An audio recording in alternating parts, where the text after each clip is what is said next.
وأشهد أن محمدا عبدك ورسولك إمام المتقين اللهم صل على نبينا محمد وعلى آله وأصحابه ومن تبعهم بإحسان إلى يوم الدين. Bapak-bapak, ibu-ibu, hadirin yang dirahmati Allah Subhanahu wa taala.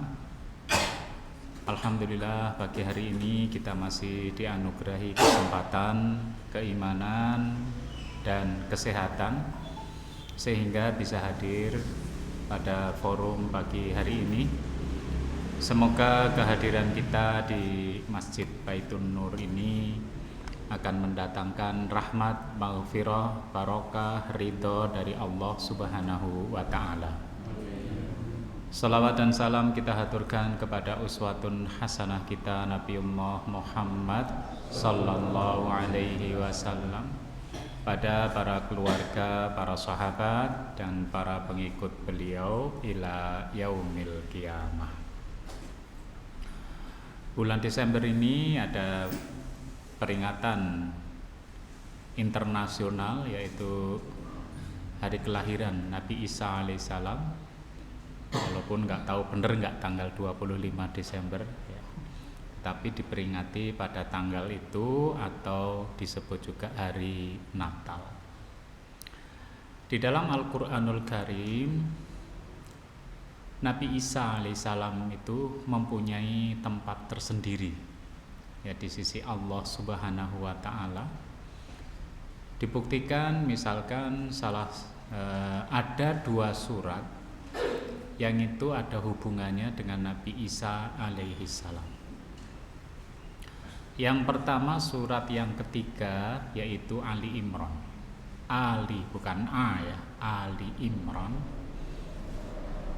Yang kedua surat ke-19 yaitu surat Maryam. Imran itu kakeknya Nabi Isa alaihissalam, sedangkan Maryam itu ibu dari Nabi Isa alaihissalam. Kayaknya tidak ada nabi yang dihormati sebegitunya ya. Ya ada surat Ibrahim ada, tapi nama ayah, nama kakeknya atau nama ibunya nggak ada ya. Nabi Isa kakeknya jadi nama surat, ibunya jadi nama surat. Bahkan kakeknya Nabi Isa alaihissalam yang bukan nabi itu oleh Allah disederajatkan namanya dengan keluarga Ibrahim alaihissalam. Di dalam surat Ali Imran ayat yang ke-33, Allah Subhanahu wa taala telah berfirman, Innallaha astafa Adama wa Nuhan wa ala Ibrahima wa ala Imrana 'alal alamin. Sesungguhnya Allah telah memilih Adam, Nuh, ini dua nabi, Nabi Adam, Nabi Nuh, juga keluarga Ibrahim dan keluarga Imran, melebihi segala umat di masa mereka masing-masing. Ini nama Imran disebut. Keluarga Ibrahim itu membuat takjub Nabi Muhammad SAW karena Nabi Ibrahim itu punya putra, cucu, cicit langsung jadi nabi tanpa putus. Ya.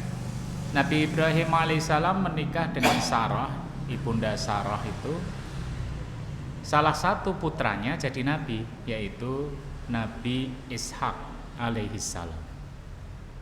Walaupun nanti yang di Mekah Nabi Ismail juga jadi nabi. Berarti ini putranya Nabi Ibrahim alaihissalam. Salah satu putra Nabi Ishak jadi nabi, yaitu Nabi Yakub alaihissalam. Ya. Dari Yakub, Nabi Yakub itu gelarnya Israel ya, bahasa Ibrani artinya adalah hamba Allah. Isra itu hamba, ilnya Allah. punya anak 12, itu yang disebut dengan Bani Israel. Ya. Nah, dari 12 anak ini salah satu jadi nabi, yaitu Nabi Yusuf alaihissalam. Jadi Nabi Ibrahim putranya jadi nabi, cucunya jadi nabi, cicitnya jadi nabi, nggak terputus ini. Ya, makanya keluarga yang luar biasa. Jangan sampai keluarga preman nggak terputus. Jadi anaknya, bapaknya, simbah, ya preman kabeh. Sedangkan keluarga Imron itu istrinya namanya Hannah. Ini nama keren semua ya. Nabi Ibrahim itu istrinya Sarah, ya kan? Kalau Imron Hannah. Istrinya Rasulullah ada namanya Sofia. Tapi nggak pakai lajuba. Ya, jadi Sofia saja. Nah, Imran itu punya istri namanya Hannah. Dari situ lahirlah 2 anak putri, Asya atau sebagian menyebutnya apa? Sya'ya. Ya, Sya'ya, tapi ada yang menyebut Asya. Dan yang kedua Maryam. Nah, Asya ini dinikahi oleh Nabi Zakaria. Nah, berarti menantunya adalah Nabi, ya kan? Nabi Zakaria menikah dengan Asya, lahirlah Nabi Yahya alaihissalam. Berarti putune Nabi. Dari Maryam lahirlah Nabi Isa alaihissalam. Berarti 2 cucunya jadi Nabi. Nah ini ya, jadi Imron yang orang solih namanya diabadikan dalam Al-Quran seperti Luqman, ya. Nah, menantunya Nabi, 2 cucunya menjadi Nabi. Jadi Nabi Yahya sama Nabi Isa ini sepupu, ya. Kalau Nabi Isa Tuhan berarti sepupunya Tuhan Nabi Yahya. Nah, ini keluarga yang dimuliakan. Tetapi juga ibunya Nabi Isa alaihissalam adalah perempuan yang dimuliakan. Dalam surat Ali Imran ayat ke-42, Allah Subhanahu wa taala telah berfirman, wa iqalatil malaikah, dan ingatlah ketika malaikat Jibril itu berkata.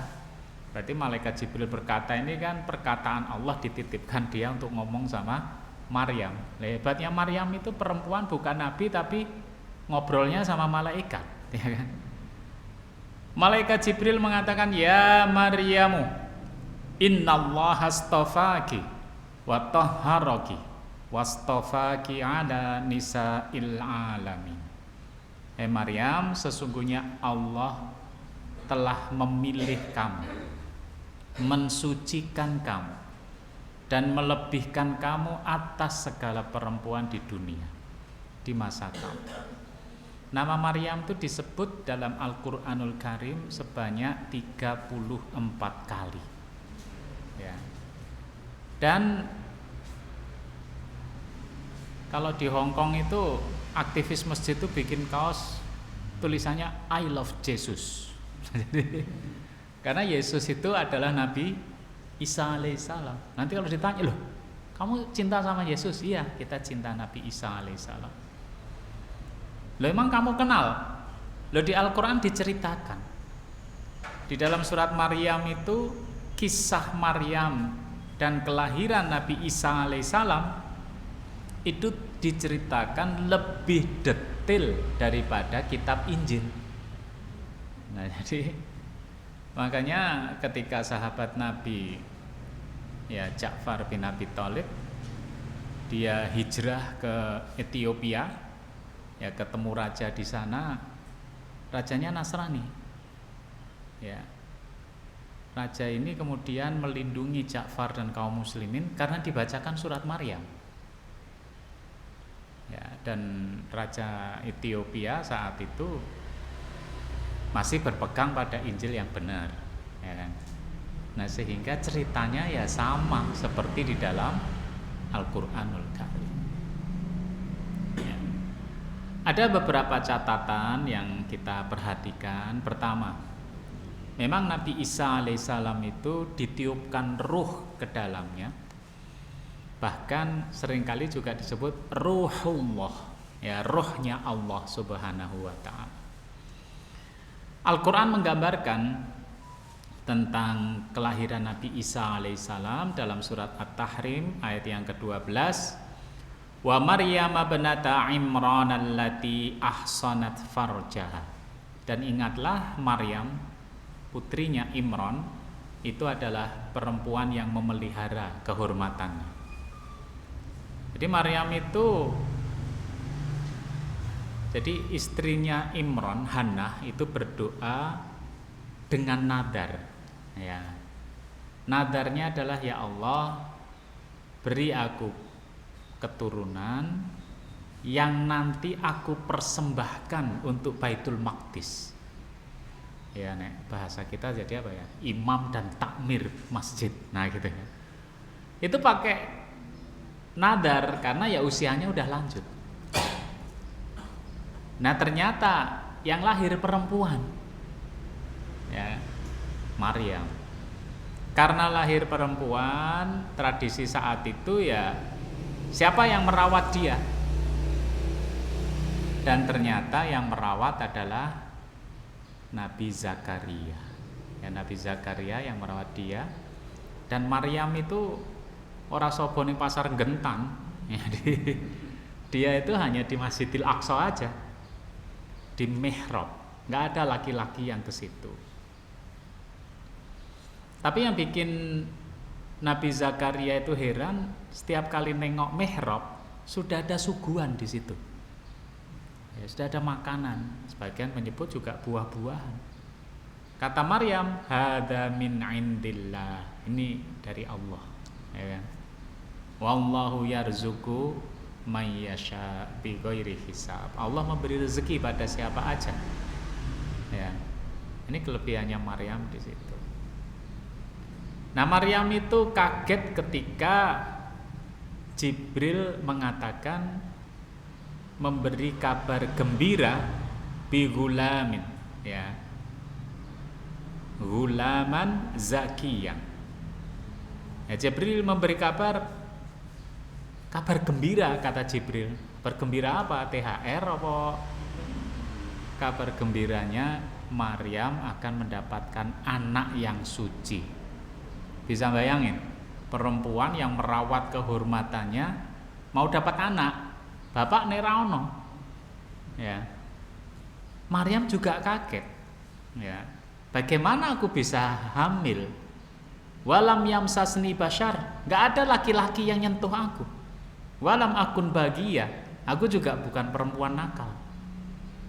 Jawabannya Jibril gampang. Ya, dzalika 'alallahi hayyin. Ya, bagi Allah dia gampang. Ya, bagi Allah gampang, bagi Maryam dia. Nah, jadi Maryam kemudian hamil. Makanya dia menyembunyikan dirinya. Ya, kalau kata Rasulullah SAW, ya kelahirannya di Bethlehem. Ya, di Bethlehem, di bawahnya ada air, ya, kemudian di situ ada kurma. Tetapi ketika Maryam hamil, Allah Subhanahu wa taala berfirman, "Fanafakhna fihi min ruhina." Maka kami, Allah, ya, meniupkan di dalam rahimnya itu ruhnya Allah Subhanahu wa taala. Walaupun kalau dalam tafsir min ruhina itu kan ruhnya Allah, tapi penjelasannya ruh ciptaan Allah Subhanahu wa taala. Ya.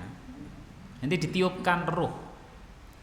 Tetapi ternyata dengan pola bahasa yang sama, Allah Subhanahu wa taala berfirman di dalam ayat yang lain, yaitu surat Al-Hijr ayat 28 ya 29.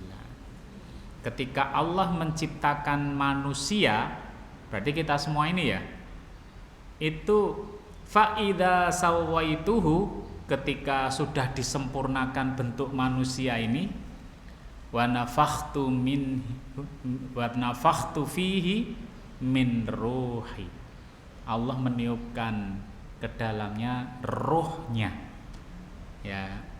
Ini saya ambil salah satu. Bedanya apa? Kalau tadi di Nabi Isa itu jamak wa nafakhna. Kalau ini wa nafakhtu. Ya, jadi kami tiupkan. Kalau yang di ayat ini saya tiupkan. Ya. Kalau di hadis Nabi kan itu bulan keempat, 4 bulan. Ya, 4 bulan Allah meniupkan ruh. Apakah kalau meniupkan ruh itu berarti hidup? Bukan masalah hidup atau mati, karena binatang juga makhluk hidup. Bahkan kalau teori biologi kan tumbuhan juga makhluk hidup. Jangankan itu, manusia belum lahir, sperma itu hidup atau mati? Karena sperma bisa mati, berarti hidup, ya kan? Tetapi ruh ini maknanya adalah ruhnya Allah, ruh ciptaan Allah. Sehingga manusia itu hidup tapi beda dengan makhluk hidup yang lain. Ya, itu bedanya. Manusia bisa main bola, gajah juga bisa main bola. Ya kan? Malah kalau sepak bola gajah itu malah rame, ya kan? Tetapi manusia itu bisa bikin klub sepak bola dan pertandingan bola internasional. Gajah nggak pernah itu ya. Dibikin klub, habis itu pertandingan antar gajah internasional, ya nggak bisa. Yang bisa cuman manusia. Artinya kalau alasannya Nabi Isa itu disebut anak Tuhan karena ditiupkan ruh dari bapaknya, lah padahal kita semua ini juga ditiupkan ruh. Jadi logika itu kalau dipakai berarti anaknya Tuhan mukeh banget, ya kan? Ya. Berikutnya Nabi Isa itu lahir tanpa ayah. Ya. Apakah ayahnya adalah Tuhan? Allah Subhanahu wa taala menjelaskan, inna masala Isa indallahi kamasali Adam. Sesungguhnya perumpamaan penciptaan Nabi Isa alaihissalam di sisi Allah adalah seperti penciptaan Nabi Adam alaihissalam. Kalau Nabi Isa nggak punya ayah. Kalau Nabi Adam, hebat mana itu? Kalau Hawa nggak punya ibu, ya kan? Maka Allah menceritakan penciptaan Nabi Adam alaihissalam itu khalaqahu min turab, diciptakan dari tanah. Tsumma qala lahu, kemudian Allah berfirman pada tanah itu, kun, jadilah, fayakun, maka jadi manusia. Hebat mana itu? Ya kita nggak mengatakan hebat yang mana, tetapi itu mukjizat dari Allah. Ya kehendaknya Allah seperti itu. Bagi Allah mudah. Hawa itu nggak dilahirkan oleh seorang perempuan, tapi kalau Rasulullah khuliqat min dil'in, diciptakan dari tulang rusuk lelaki. Ya, tulang rusuk itu letaknya kan di tengah. Sebagian mengatakan oh itu perumpamaan. Sebagian lagi ya memang di situ penciptaannya. Ya, dari tulang rusuk laki-laki. Makanya Rasulullah SAW menyebut an-nisa'u syaqaiqur rijal. Perempuan itu saudara kandung laki-laki. Jadi setara, ya. Jarak tulang rusuk ke atas sama ke bawah itu kira-kira sama enggak? Ya kira-kira loh ya. Kira-kira ya hampir sama, ya kan? Artinya sederajat. Ya, laki-laki dan kalau perempuan diciptakan dari tulang kepala, ngidak-ngidak laki-laki. Kalau perempuan diciptakan dari tulang kaki, diidak laki-laki ya. Ya dari tulang rusuk. Ya. Masalah berikutnya nggak disetujui sama feminis, nah itu beda. Ya kan setelah itu dilanjutkan, sungguhnya tulang rusuk yang paling atas itu bengkok kan. Ya memang semua tulang rusuk bengkok. Maka Rasul sebenarnya itu ingin mengatakan gini. Hadisnya kan istausu bin nisa'i khairan. Ya. berilah wasiat, nasihat, kata-kata kepada perempuan itu yang baik. Kenapa? Karena dia diciptakan dari tulang rusuk yang bengkok dan rapuh. Kalau kamu kasar sama dia, dia patah. Kalau kamu biarin, bengkok.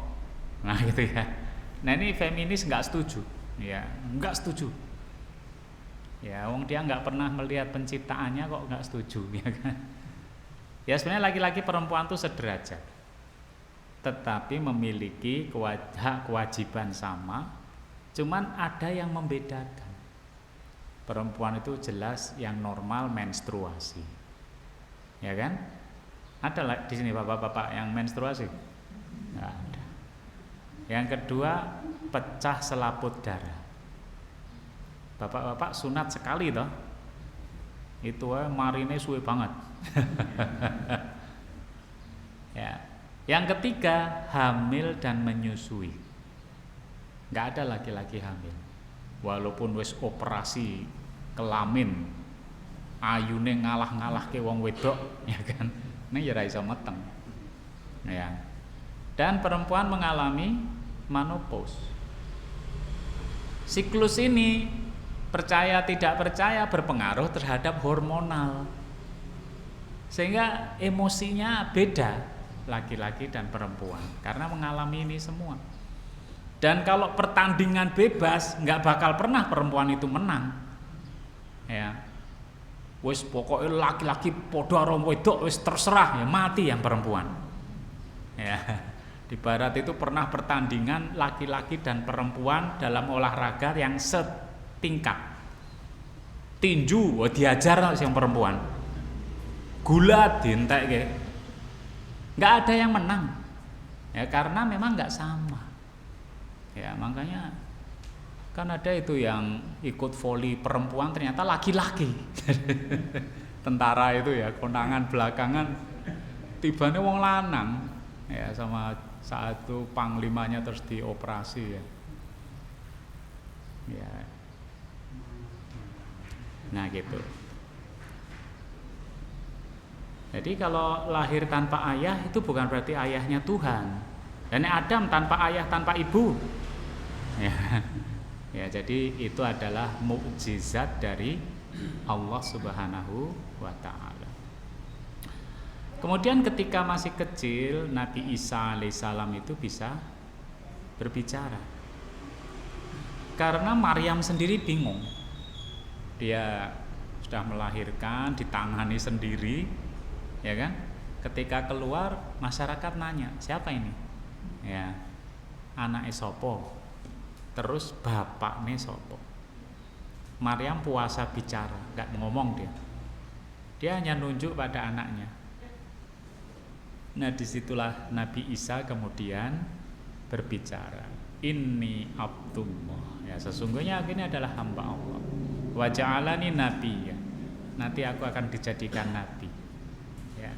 Dan kemudian aku akan mendapatkan kitab Injil. Ya. Nah itu Nabi Isa alaihissalam bicara ya untuk membersihkan kesucian Maryam. Apakah kalau anak kecil bisa bicara berarti Tuhan? Enggak. Karena dalam riwayat Imam Bukhari Rasulullah SAW juga cerita ada bayi yang bisa ngomong ketika peristiwa Juraij. Juraij itu orang soleh. Ketika dia sholat sunnah, ibunya manggil.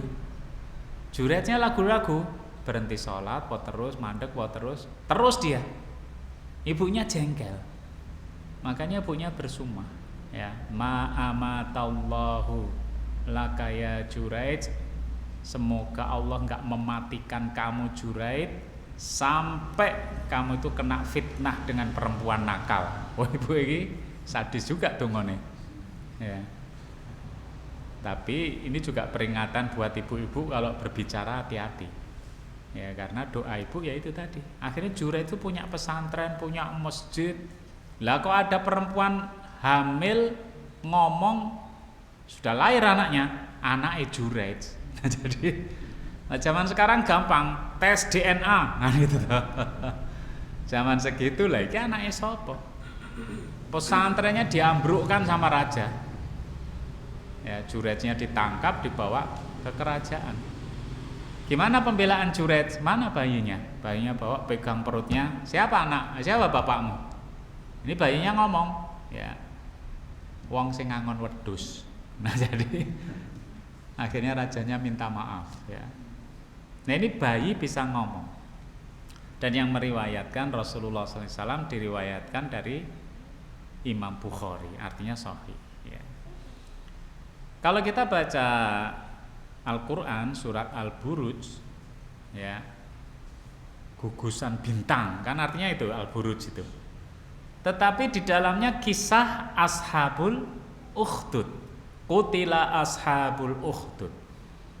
Ya, Ashabul Ukhdud itu lakonnya si Gulam.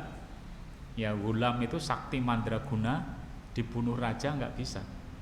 Malah dia ngajari, kalau Anda mau bunuh saya, nih pakai anak panah ini.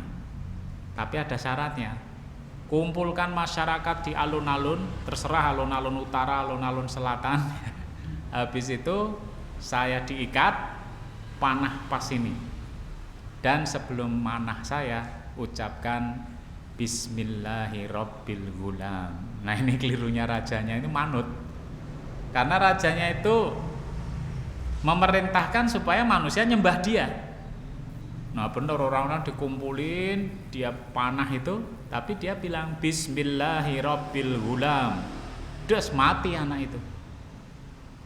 Si gulamnya mati, masyarakat semua bilang amanna bi rabbil gulam. Kami beriman pada Tuhannya si gulam ini. Masuk Islam semua.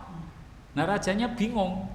Dibuatkan parit, kasih api, yang beriman pada Allah masuk api itu. Berbondong-bondong orang masuk. Nah, ada ibu itu bawa bayinya. Dia mau masuk, ngesakne bayi nih. Nah, bayinya kemudian bilang, ya ummah isbiri, wahai ibu sabar. Fa innaki 'alal haq. Ibu berada dalam kebenaran. Nyemplung ibunya. Berarti bayi bisa ngomong. Itu ditafsir Ibnu Katsir kalau kisahnya diriwayatkan oleh Imam Muslim ketika menafsiri surat Al-Buruj itu. Ya, kisahnya nanti panjang. Demikian pula saksi Nabi Yusuf alaihissalam. Ini di surat Yusuf ayat yang ke-26. Jadi Nabi Yusuf itu lari dikejar istrinya raja, pas rajane buka lawang. Wah, iki sing salah sapa iki?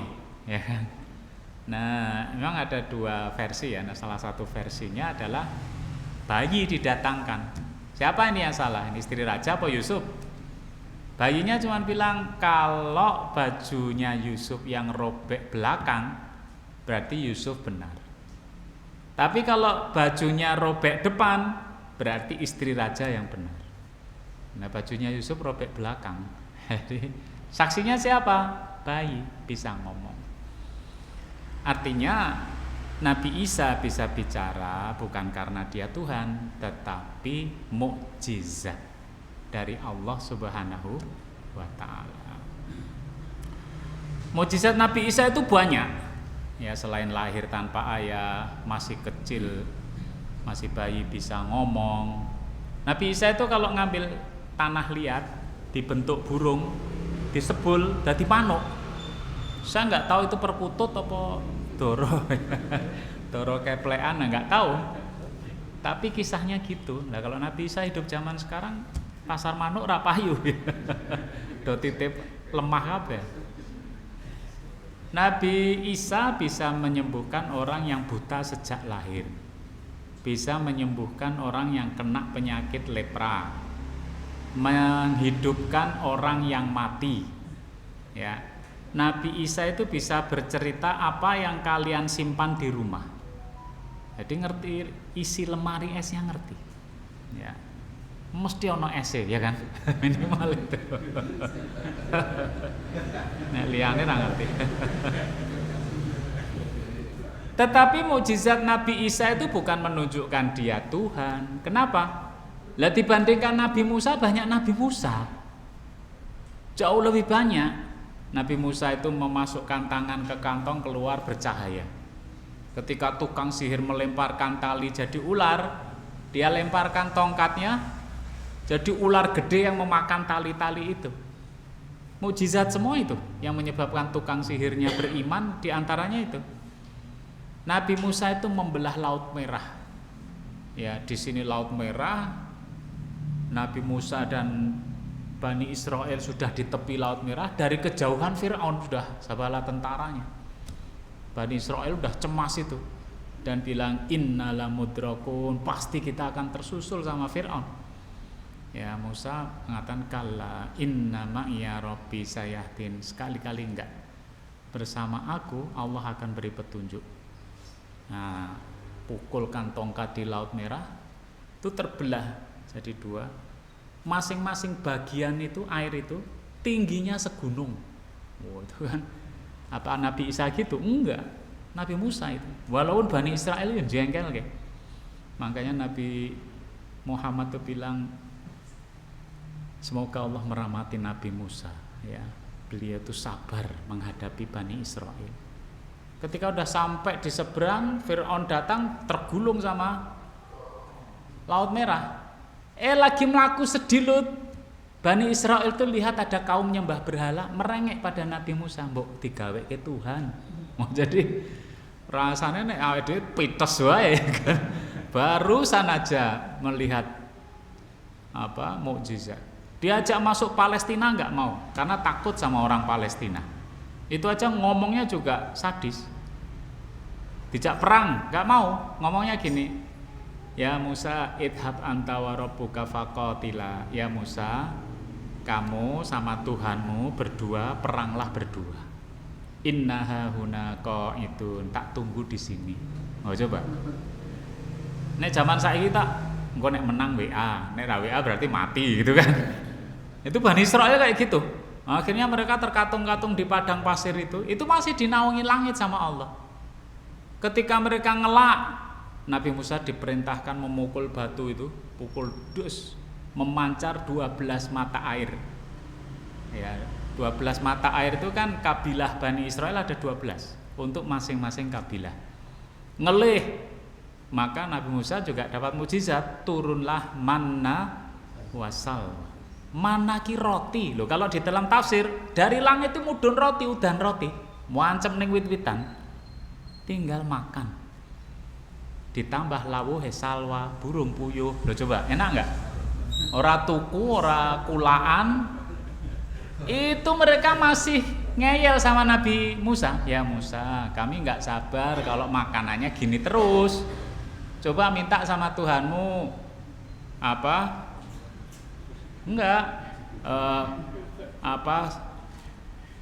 Sayur-sayuran itu loh. Adas ya. Kalau kita yo apa? Bayem, terus garam, itu kayak neng hotel. Tuh Bani Israel kayak gitu. Ya, makanya ketika mereka itu disumpah oleh Nabi Musa, sumpahnya kalau kita kan di atas Quran, ya kan? Kalau mereka di atasnya Gunung Sinai. Jadi kalau mereka berkhianat dimbrui gunung. Jadi Bani Israel itu ngono kuwi. Ya nganti saiki sing beriman ya arang-arang ya. Nah itu Nabi Musa lebih banyak, jadi enggak menunjukkan itu Tuhan.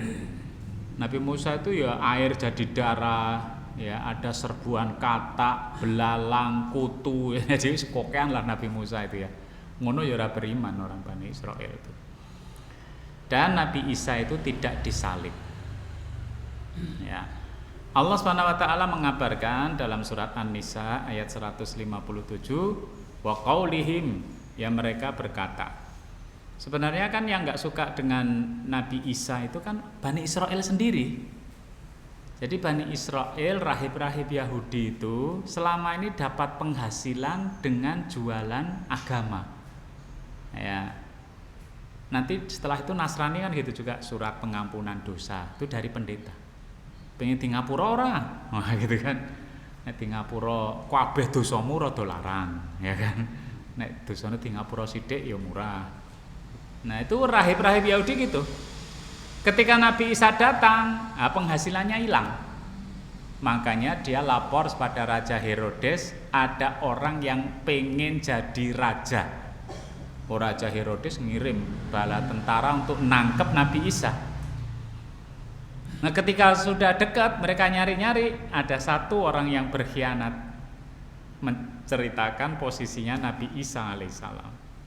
Maka ditangkap, dikasih mahkota dari duri, diajar suruh mikul salibnya, dipaku di salib. Ya. Maka mereka mengatakan inna qatalnal masiha Isa bin Maryam Rasulullah. Ya, sesungguhnya kami telah membunuh Isa Al-Masih anaknya Maryam, utusan Allah. Mereka bilang gitu. Tapi Allah kemudian membantahnya, wa ma qataluhu, mereka enggak membunuhnya. Wa ma salabuhu, mereka enggak menyalibnya. Walakin syubbiha lahum, tapi ada orang yang diserupakan dengan Nabi Isa. Ya, kalau di tafsir-tafsir ya katanya namanya si Yudas, ya kan? Yudas Iskariot, ya berkhianat kuwi Nabi Isa. Tibane wajah dheke kaya Nabi Isa, ya kan? Tangkep, ya makanya dia bengok-bengok. Ya Tuhan, kenapa kau tinggalkan aku? Lah kalau itu benar Nabi Isa, lah kok malah bengok-bengok Tuhan ini? Ya. Nah, jadi tidak disalib. Nabi Isa di mana? Langsung diangkat oleh Allah ke langit. Ya. Terus nanti tanda-tanda kiamat besar, bukan kiamat kecil ya, adalah turunnya Nabi Isa alaihissalam. Ya. Nah, ini aktor kiamat ini turunnya bergantian. Aktor pertama yang turun adalah Imam Mahdi. Ya. Pokoknya nek ana wong ngaku Imam Mahdi irunge rambangir, berarti dudu Imam Mahdi, ya kan. Imam Mahdi kok Bantul. Wah, wis dudu nek kowe, ya kan. Karena Imam Mahdi itu orang Arab, keturunan Fatimah. Ya, berarti kalau bahasa kita apa? Syarif atau Sayyid atau Habib. Ya kan? Makanya tradisi keturunan Rasulullah itu mesti menghafalkan silsilahnya, itu apal. Arab ditulis, Arab ora, apal. Tapi apakah jaminan masuk surga? Ya enggak, sama dengan kita, ya kan. Tetapi nasabnya memang dijaga karena di akhirat nanti, ya di akhirat, di akhir zaman Imam Mahdi itu keturunan Rasulullah, namanya Muhammad, ayahnya juga Abdullah, jadi Muhammad bin Abdullah. Yang sensitif, dia nanti dikejar sama pemerintah Arab Saudi. Pertanyaannya pemerintahnya yang mana? Yang sekarang bukan, ya dia. Nanti dikejar sama pemerintah Arab Saudi. Ya. Kalau Imam Mahdi udah turun, aktor berikutnya ganti turun, yaitu Dajjal. Ya, Dajjal ganti turun, merusak kemana-mana, semua tempat, dan gak ada yang bisa melawan. Jadi nanti kalau ada Dajjal jangan dilawan ya. Artinya kalau gak dengan Nabi bisa jangan ya. Karena Imam Mahdi juga kewalahan ngadepin Dajjal. Ketika Dajjal sudah turun, aktor ketiga turun. Siapa? Nabi Isa alaihissalam. Dalam hadis yang diriwayatkan Imam Muslim, nanti Nabi Isa itu turun di Suriah yang sekarang lagi perang itu. Di mana? Kota Damaskus. Itu hadisnya kok detail banget ya. Di mana? Di Masjid Menara Putih, timurnya Damaskus. Masjid Umayyah. Ya. Masjid Menara Putih. Turunnya waktu subuh. Turunnya gimana? Dipapah oleh dua malaikat dari langit, langsung turun ke masjid itu, yaitu Nabi Isa alaihissalam. Tugasnya apa? Tugasnya membunuh Dajjal yang paling utama. Nanti dibunuh Dajjal itu di Babul Lut. Babul Lut itu timurnya Masjidil Aqsa. Sekarang disebut Gerbang Lot karena dikuasai oleh Israel di situ. Yaitu nanti tempat dibunuhnya Dajjal oleh Nabi Isa. Kata Rasulullah SAW, Nabi Isa itu tingginya sedang, kulitnya putih kemerahan, ya, rambutnya sebau, Nabi Isa itu kalau dingkluk gini, rambutnya itu berurai gini seperti mutiara yang berjatuhan. Jadi semua nabi itu bagus kabeh. Bukan berarti nek ora bagus ora saleh, enggak. Pokoknya wis dibikin Allah nabi itu enggak ada alasan untuk enggak diikuti. Ya mesti wonge resik, bagus, wangi, ya kan? Sopan, nah itulah. Sing ra ngikuti ya kebangetan.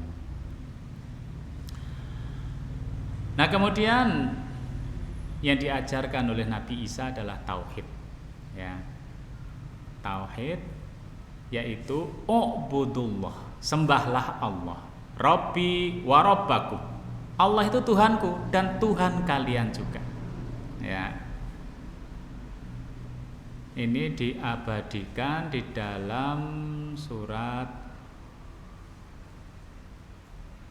Al-Maidah ayat yang ke-72. Jadi perintah Nabi Isa, sembahlah Allah, Dia Tuhanku, Tuhan kalian.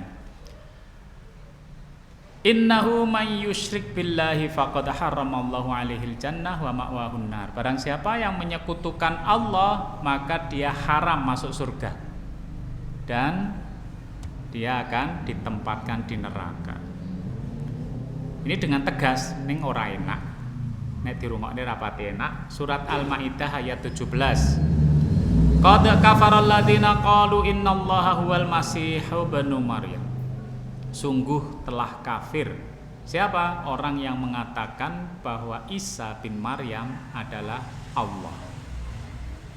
Yang kedua, surat Al-Maidah ayat 73. Laqad kafara alladziina qalu innallaha salisus salasa. Sungguh telah kafir orang yang mengatakan Allah adalah salah satu dari 3 Tuhan. Ya. Enggak ada. Rata-rata agama besar itu Tuhannya 3. Hindu kan Trimurti ya. Siapa itu? Wisnu, Siwa, ya, 3 toh? Brahma, Wisnu, Siwa. Ternyata orang Romawi itu hanya 3. Ya. Nah, Nasrani Trinitas. Nah, itu dengan tegas Allah bilang gitu. Bahasa halusnya non muslim. Ya, bahasa halusnya ya. Nek suarane kon jowo engko terus golek ya aparat ya.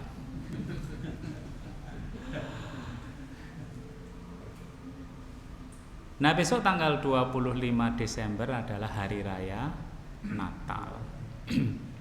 Bagaimana hukumnya seorang muslim mengucapkan selamat Natal? Ya. Di dalam fatwanya kalau di sini at-tahrim yaitu diharamkan. Siapa? Madhab Asy-Syafi'iyah wal Hanabilah. Madhab Syafi'i dan Hambali itu haram mengucapkan selamat Natal. Al-karahah makruh menurut madhab Malikiyah wal Hanafiyah. Madhab Maliki dan Hanafi makruh. Sedangkan ulama-ulama kontemporer itu mengharamkan ucapan selamat Natal. Mayoritas ulama Arab Saudi, Bin Baz, ya, Ibnu Utsaimin, Ibrahim bin Ja'far dan juga Ja'far At-Tahawi. Itu haram mengucapkan selamat Natal. Tetapi ada yang membolehkan. Siapa yang membolehkan? Pertama, Syekh Yusuf Al-Qaradawi. Yang kedua, Dr. Wahbah Az-Zuhaili. Yang ketiga, Syekh Ali Jum'ah, Syekh Mustafa Zarqa, Syekh Abdullah bin Bayah, Syekh Nasr Farid Wasil, Syekh Isom Talimah, Majelis Fatwa Mesir, Majelis Fatwa Eropa. Itu membolehkan. Ya. Yusuf Qaradawi mengatakan ucapan selamat Natal dibolehkan ketika kaum muslimin itu damai sama orang Nasrani. apalagi yang memiliki hubungan khusus seperti kekerabatan, bertetangga, teman di kampus atau sekolah, kolega kerja dan lain-lain. Bahkan Yusuf Qaradawi mengatakan mengucapkan selamat termasuk kebaikan yang tidak dilarang oleh Allah. Bahkan termasuk perbuatan yang disukai oleh Allah, sebagaimana Allah suka kalau kita bersikap adil. Allah Subhanahu wa taala berfirman, "Wa aqsitu innallaha yuhibbul muqsitin." Dan berlakulah adil. Sesungguhnya Allah mencintai orang-orang yang adil. Allah juga berfirman, "Wa idza huyyitum bitahiyatin fahayyu bi ahsana minha aw rudduha." Apabila kamu dihormati dengan salam penghormatan, maka balaslah penghormatan itu dengan yang lebih baik atau balaslah dengan yang sederajat atau sepadan. Surat An-Nisa 86. Tetapi Yusuf Qaradawi mengatakan bolehnya ucapan selamat itu bukan berarti diperbolehkan ikut perayaan ritual Natal. Itu nggak boleh, haram. Ya. Demikian pula Dr. Wahbah Az-Zuhaili, ya, dia mengatakan tidak ada larangan dalam mujamalah sopan santun dengan orang Nasrani, ya, berkenaan dengan hari raya mereka. Asalkan tidak bermakna mengakui akidah mereka. Makanya orang-orang di Mesir, para aktivis kalau Natal mengucapkan, tapi ucapannya gini, selamat hari lahir Nabi Isa alaihi salam, gitu ya. Alasan mereka, loh itu kan berarti manusia wong selamat lahir kok. Jadi selamat lahir Nabi Isa alaihi salam. Nah, demikian pula ulama-ulama yang lain termasuk Darul Ifta Al-Misriyah, Majelis Ulama Mesir, yaitu membolehkan untuk mengucapkan selamat Natal, demikian pula di Eropa. Sedangkan MUI di Indonesia itu tanggal 7 Maret tahun 81, jadi udah zaman Soeharto itu keluar. Itu MUI itu melarang untuk mengikuti perayaan Natal bersama. Ya, ini paling monumental dalam kehidupan saya, karena saat itu saya SMA. Saya nggak pernah aktif di kegiatan kerohanian. Tiba-tiba teman saya menempelkan pengumuman MUI di masjid sekolah, dilarang Natalan bersama. Teman saya itu dipukul sama orang Nasrani. Nah, saya sama kelompok saya nggak terima. Lha aku ki yo dudu wong apik, nenek. Wong Islam diantemi wong Kristen yo, ayo ribut. Nah, akhirnya ribut. Jadi, nah sejak saat itu udah kita juga ribut sama wakil kepala sekolah ya, jadi nah berkelanjutan akhirnya ya. Nah, itu MUI, dan ini dijelaskan oleh Ketua MUI bidang dakwah Kiai Haji Khalil Nafis. Dia mengatakan selamat Natal itu boleh dalam konteks saling menghormati dan toleransi. Apalagi yang punya keluarga Nasrani atau sebagai pejabat. Sedangkan fatwa MUI itu mengharamkan ikut upacara ritual Natal, itu nggak boleh. Ya, itu haram. Demikian pula Muhammadiyah sama. Dalam majelis tarjihnya, fatwa tarjih Muhammadiyah membolehkan, walaupun pilihan Muhammadiyah kalau tidak mengucapkan lebih baik. Nah, gitu ya. Jadi silakan mengucapkan, tapi kalau nggak mengucapkan lebih baik. Sedangkan makanan dari ahlul kitab, surat Al-Maidah ayat yang kelima, Allah Subhanahu wa taala berfirman, "Wa ta'amul ladzina utul kitaba hillul lakum." Makanan ahlul kitab itu halal bagi kalian. Ketika menafsirkan ayat ini, semua tafsir, ya dia misalkan Jalalain itu mengatakan makna ta'amul ladzina utul kitab, makanan ahlul kitab, maknanya adalah dzabaihul yahudi wan nasara, yaitu sembelihan orang Yahudi dan Nasrani halal buat kalian. Ya. Tafsir Ibnu Katsir juga menyebutkan hal yang serupa, tafsir At-Tabari juga iya. Kalau 4 imam mazhab beda-beda. Sebenarnya semuanya boleh, tapi ada catatannya, ada catatannya ya. Nah, Imam Syafi'i yang mengatakan sembelihan ahlul kitab boleh secara mutlak. Siapakah ahlul kitab? Ahlul kitab adalah Yahudi dan Nasrani. Sama enggak zaman dulu zaman sekarang? Kata Imam Ibnu Taimiyah, yang bertanya seperti ini orang-orang era modern. Zaman Nabi enggak ada yang nanya gini. Artinya apa? Zaman Nabi sama zaman sekarang tuh ahlul kitab tuh ya podo wae gitu kan. Jadi ya sama ahlul kitab ya kayak gitu, Yahudi ya kayak gitu, Nasrani juga kayak gitu. Tetapi ada kaidah fikih namanya al-yaqinu la yuzalu bisyak. Yazulu la yazulu bisyak. Yang yakin itu enggak bisa dihapus dengan yang ragu-ragu. Makanya tidak hanya non muslim aja ya. Kita lihat seseorang tuh ya sok mendem, ngingu asu, ya kan? Sok mangan babi, terus ngasih makanan ke kita, dimakan nggak? Ayo wes cetok nggak dimakan ya kan? Ini buangnya ya hati-hati aja konangan. Ya kan? Itu tidak hanya non muslim aja loh, termasuk muslim toh. Tonggone muslim, mendeman, ngingu asu, asune ra dikurung, dilatin dindi. Ya sok mangan babi lah ya sudah, kira-kira makanannya itu ya berbahaya.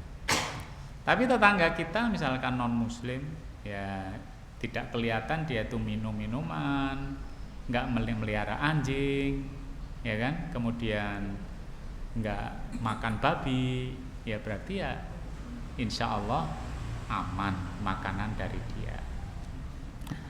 Ketika Aisyah radhiyallahu anha bertanya kepada Rasulullah sallallahu alaihi wasallam, ada satu kaum yang datang pada Rasul dan mereka bertanya, "Ya Rasulullah, inna qauman ya'tunana billahmi la nadari adzakarusmallah alaihi amlah." Ya Rasulullah, ada sekelompok kaum itu datang pada kami. Mereka membawa daging yang kami nggak tahu dagingnya itu disembelih dengan mengucap nama Allah atau enggak. Gimana? Maka Rasulullah SAW menjawab, Sammullah alaihi wa kulu. Sebutlah nama Allah, Bismillahirrahmanirrahim, lalu makanlah. Ya. Ini hadis diriwayatkan oleh Imam Bukhari dan ini yang dikutip oleh Fatwa MUI tentang makanan dari ahlul kitab, sembelihan dari ahlul kitab. Ya, nah itu yang bisa saya sampaikan. Saya kembalikan kepada pembawa acara. Assalamualaikum warahmatullahi wabarakatuh.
Tapi saya ingin menanyakan kalau memang sudah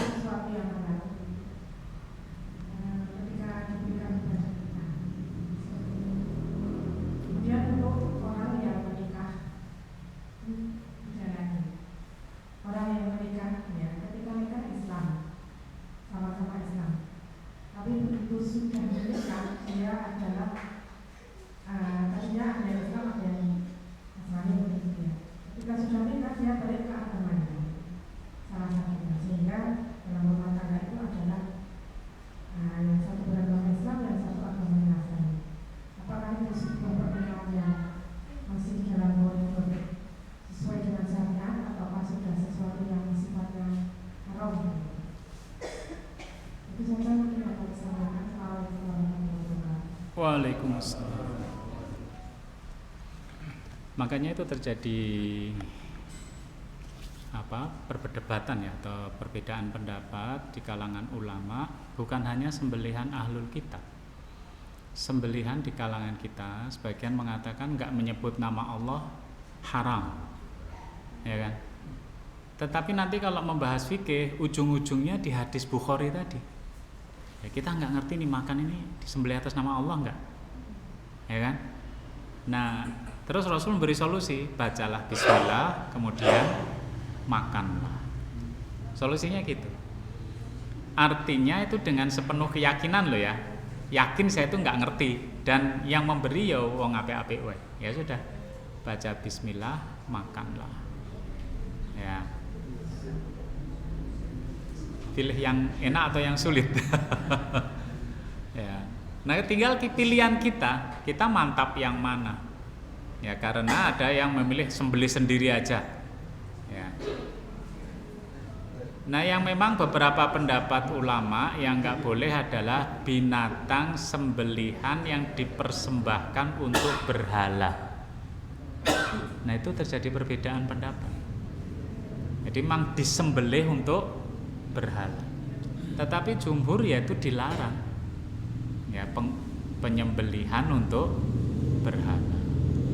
Tapi kalau cuma disembelih ya boleh ya, tetapi kalau kita yakin wah kayak menyembelih ra bener ya udah nggak usah dimakan ya, karena menyembelih itu faktornya tidak hanya menyebut nama Allah ya, bener nggak dia disembelih darahnya tertumpah ya kan.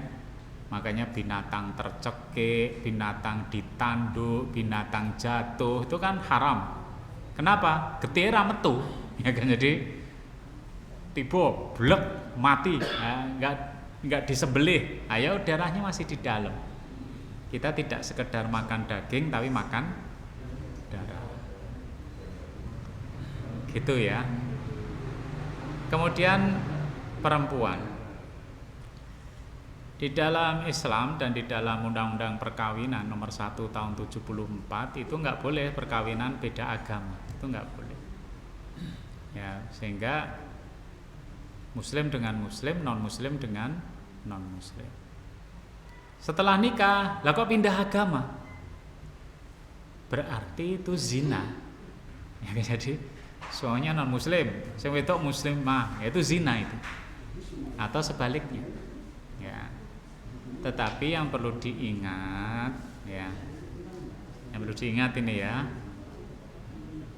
jangan agama itu dijadikan alat pemadam kebakaran ya. Lah wong pancen wong iki wit cilik ra tau agama ya, isine ming mobak mabuk ida-idu ya. Terus nikah karo non muslim, dia ngomong menurut Islam harus, nah itu rada angel ya.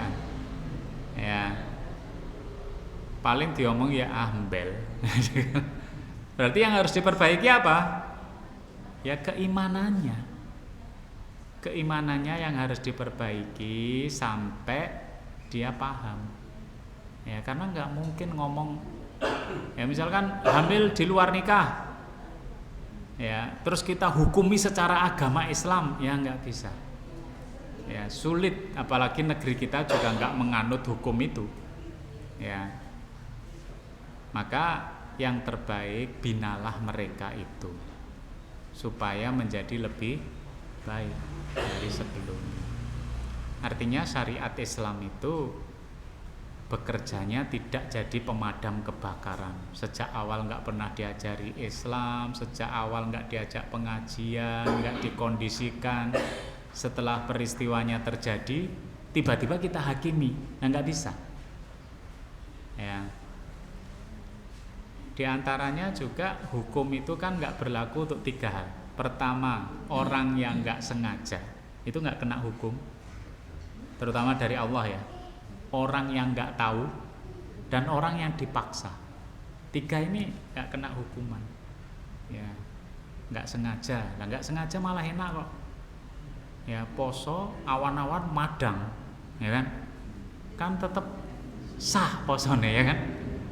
masalah dhek iki etok-etok apa ora lha urusane karo Gusti Allah ya kan. Awan-awan Ramadan madang. Lho kok madang? Wah, lali aku. Ya urusanmu karo Gusti Allah. Nek secara fikih ya terus napa sone. Lupa. Enggak tahu, ya enggak apa-apa. Dadi wong radong iki penake ngono kuwi. Ya kan? Nanti di akhirat cuma ditanya, "Kok kowe iki radong apa?" Ora tahu teko pengajian. Lah kuwi sing dadi masalah. Saya tuh udah datang pengajian terus, Pak. Ini radong terus. Oh ya wis alhamdulillah ya kan. Rezekimu. Dan orang yang dipaksa itu ya nggak kena hukuman, tapi ukurannya yuqaddaru biqadarihi, sekedarnya. Misalkan orang dipaksa minum minuman keras, nek orang dibacok, terus dia untuk 3 botol, wah itu jenenge orang terpaksa, mumpung dikongkon ngombe ya kan, dipaksa mangan babi, nek orang digebuki, lah kok entek okeh karo gawe disimpen di dendeng barang. Ya, jadi kalau terpaksa itu ya sekedarnya. Nek iso ngombe setetes wis rapopo ya setetes wae. Ngoten nggih. Nah, jadi kasus itu harus dilihat orangnya itu gimana. Kalau secara hakikat ya gitu. Tapi prinsip kita yang hadir di sini prinsipnya gini, nahnu du'at walasna qudot. Kita ini adalah dai, bukan hakim. Dai itu kalau lihat orang yang salah bukan nunjuk, oh bid'ah, kafir, munafik, enggak. Tapi gimana dalam otak kita itu bekerja meningkatkan titik koordinat orang ini menjadi lebih baik. Itu dai itu gitu. Ya, lihat orang yang enggak baik piye carane dhek iso luwih apik. Ora tau salat piye carane iso salat. Gelem salat piye carane ning masjid. Nah itu dai itu mikirnya gitu terus. Ya, tapi kalau hakim ya tudang-tuding. Ya, vonis 5 tahun. Jadi potong tahanan jadinya itu hakim. Nah, kita ini bukan hakim. Tetapi dai. Bisa dipahami ya? Jadi jangan suka nuding orang. Tapi berpikirlah gimana dia menjadi lebih baik dari sebelumnya. Nah, tetangga saya itu ya ngono kuwi ya. Jadi kowe cilik ra ngerti agama, ibune perempuan nakal, simbahe ya perempuan nakal. Lah kok putune ya kena. Wis duwe anak ra ngerti bapakne sapa wis. Ya kleruku barang wong tanggane ora dididik. Ya kan gitu toh. Kenapa saya itu enggak ngajarin dia? Ya, kan enggak bisa menghakimi. Kowe iki wis enggak bisa meradong. Ya. Ngoten nggih?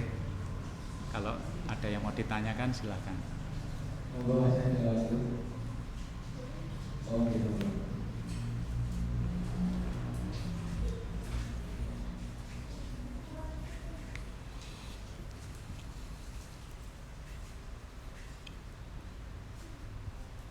Assalamualaikum warahmatullahi wabarakatuh. Waalaikumsalam warahmatullahi wabarakatuh. Nama saya Elizabeth Subiandini. Mungkin Bapak atau semuanya bingung kok nama saya Pak Elizabeth Subiandini. Saya lahir Islam Bapak. Seperjalanan waktu saya jadi Katolik karena diambil oleh ibu saya. Karena ibu saya yatim sama kulit saya diambil dididik secara Katolik. Makanya saya dipermandikan dengan nama Elizabeth. Nah, Elizabeth itu saya ambil, saya belum milih istrinya Nabi Zakaria yang tadi Ustaz bilang namanya Asya. Nah, ya. Jadi di Katolik kok jadi namanya Elizabeth. Nah, saya dulu tertarik sekali karena saya cari kenapa itu kok namanya kok jadi Elizabeth gitu. Padahal namanya Asya itu saya tertarik karena ibunya Nabi Yahya di Katolik jadi Yohanes Pembaptis yang mendampingi Nabi Isa. Nah, yang saya tanyakan ini tadi semuanya yang Ustaz ceritakan itu saya sudah dapat di ajaran Katolik. Yang saya tanyakan, nah saya ini kan sekarang saya Muslim. Nanti kalau saya mati, nama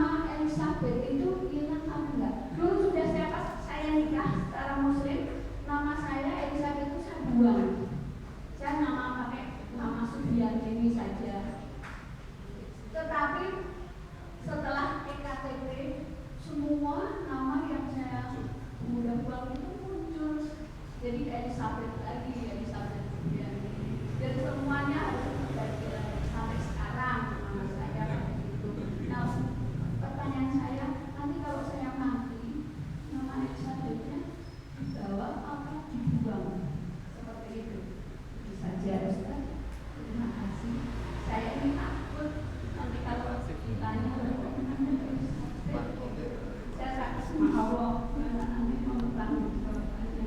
Itu saja. Terima kasih. Wassalamualaikum warahmatullahi wabarakatuh. Waalaikumsalam. Alhamdulillah ya bisa masuk Islam lagi. Semoga istiqomah termasuk kita semua yang ada di sini.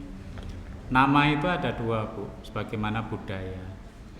Nama itu ada yang maknanya netral saja. Tapi ada juga yang nama itu maknanya enggak baik. Itu juga ada. Rasulullah SAW itu merubah para sahabatnya, nama-nama yang enggak baik dirubah menjadi baik. Ada sahabat itu namanya Abdul Lata atau Abdul Uzza. Lata dan Uzza itu kan berhala, yaitu hambanya Lata, hambanya Uzza. Nah itu dirubah jadi Abdurrahman atau Abdullah karena artinya sudah nggak bagus. Ya. Tapi ada juga nama-nama itu yang artinya yang netral aja. Ya misalkan dapat anugerah anak dikasih nama Nugroho, kan netral itu, ya kan? Demikian pula nama Elizabeth itu kan netral. Ya, Elizabeth itu apa ada makna yang nggak baik? Nggak ada kan? Netral aja. Cuman biasanya orang Elizabeth itu non Muslim, tapi kurang tepat itu kan cuman biasanya. Elizabeth itu biasanya nama-nama orang Barat, kan itu kan? Sementara orang Barat itu ada yang Muslim, ada yang non Muslim. Istri Rasulullah SAW Yahudi, namanya Sofia. Ya, sama Rasul nggak dirubah, namanya tetap Sofia. Sofia binti Huyai bin Al-Akhtab, itu istrinya Rasulullah SAW. Ya, nah sehingga tidak ada salahnya kalau kita pakai nama Elizabeth. Ya, karena itu yang netral aja. Ya tidak bermakna negatif. Ya kita aja kadang merasa tertuduh ya. Nama asli saya kan Endri. Ya, ketika saya lagi semangatnya malu kalau kenalan namanya Endri. Seolah-olah dari kata Andrew, ya kan itu. Wah, itu muslim atau non muslim ini. Nah, ternyata nama seperti itu ya nama netral aja. Ada orang namanya Kliwon, ya netral aja, berarti wong Jawa. Cuman gitu aja toh. Seperti batik itu aja ada yang netral, ada yang enggak. Misalkan batik yang kita pakai gambarnya bunga gitu ya, kan netral itu. Ane batik gambarnya buto, gambarnya wong wedok, kan ada itu, ya kan? Nah itu yang enggak netral. Jadi, nah sehingga tetap aja enggak usah dirubah nama itu, ya. Malah tokoh Katolik yang masuk Islam namanya enggak dirubah toh. Maria Anastasia, siapa itu? Dwi Eni. Jadi Maria Anastasianya tetap. Ngoten nggih. Jadi Elizabeth saya kira nama yang bagus juga ya. Jadi walaupun ketika kenalan kan Elizabeth di masjid ini. Cuman gitu aja karena enggak biasa. Ngoten Bu nggih. Jadi insyaallah enggak apa-apa. Alhamdulillah cukup kalau kita pas menghadapan sedikit. Terima kasih sekali lagi buat sahabat. Alhamdulillah semua dan dari yang telah menyampaikan kepada kita semua tambahan ilmu yang sangat bermanfaat dan semakin menambahkan kita untuk lebih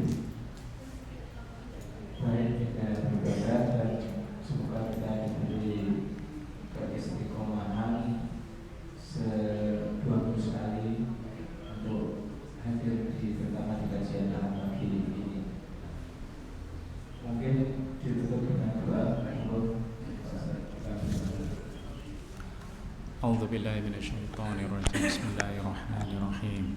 Allahumma shalli wa sallim wa barik ala habibina wa syafi'ina wa maulana Muhammadin sayyidil awwalina wal akhirina wa sallim wa radiyallahu ta'ala an kulli sahabati Rasulillahi ajma'in.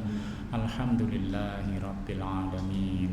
Hamdan yuafi ni'aman wa yukafi'u mazida. Ya Rabbana walakal hamdu walakal syukru kama yanbaghi li jalali wajhikal karimi wa azimi sultanik. Allahumma fir lil muslimina wal muslimat wal mu'minina wal mu'minat al ahya'i minhum wal amwat innaka sami'un qaribun mujibud da'awat wa ya qadiyal hajat. Allahumma fir lana dhunubana wa liwalidayna warhamhum kama rabbawna shighara. Allahumma taqabbal minna du'aana wa ruku'ana wa sujudana wa siyamana wa qiyamana wa kulla a'malina.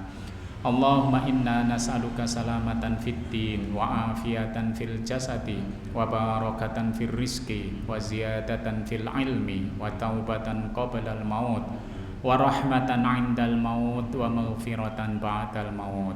Allahumma hawwin 'alaina fi sakaratil maut wa najjata minan nar wal 'afwa 'indal hisab.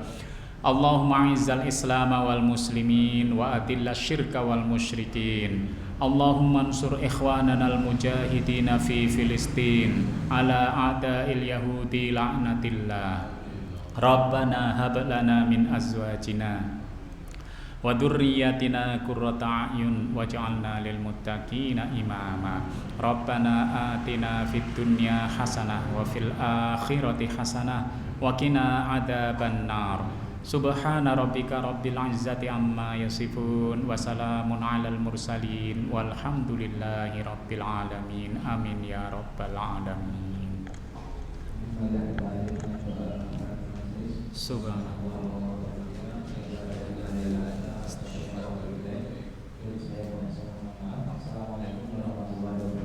Waalaikumsalam.